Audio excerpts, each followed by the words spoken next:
अक्षय मणकणी आमचे प्रतिनिधी आमच्या सोबत आहेत। अक्षय, कधीपर्यंत नाव निश्चित होऊ शकतं?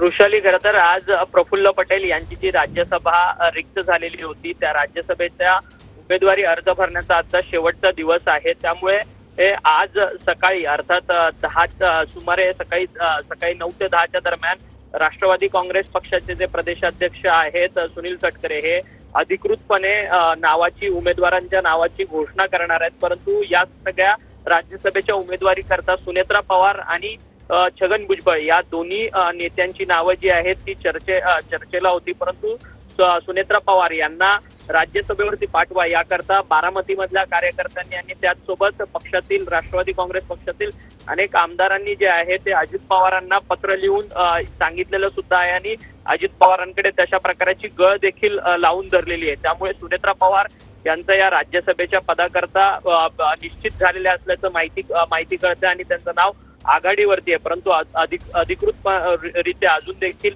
सुनेत्रा पवार यांच्या नावाची घोषणा झालेली नाही। त्यामुळे सुनील तटकरे जे राष्ट्रवादी काँग्रेसचे प्रदेशाचे अध्यक्ष आहेत ते कोणत्या नावाची घोषणा करणार आहेत थोड्याच वेळात ते पाहणं अत्यंत महत्त्वाचं ठरणार आहे। परंतु सुनेत्रा पवार यांना जर राज्यसभेची बारामतीमधला पवार विरुद्ध पवार जो संघर्ष होता जो लोकसभेच्या निवडणुकीत नक्कीच धन्यवाद अक्षय, दिलेल्या सविस्तर माहितीसाठी। अपडेट्स सातत्यानं तुमच्याकडून जाणून घेणार आहोत।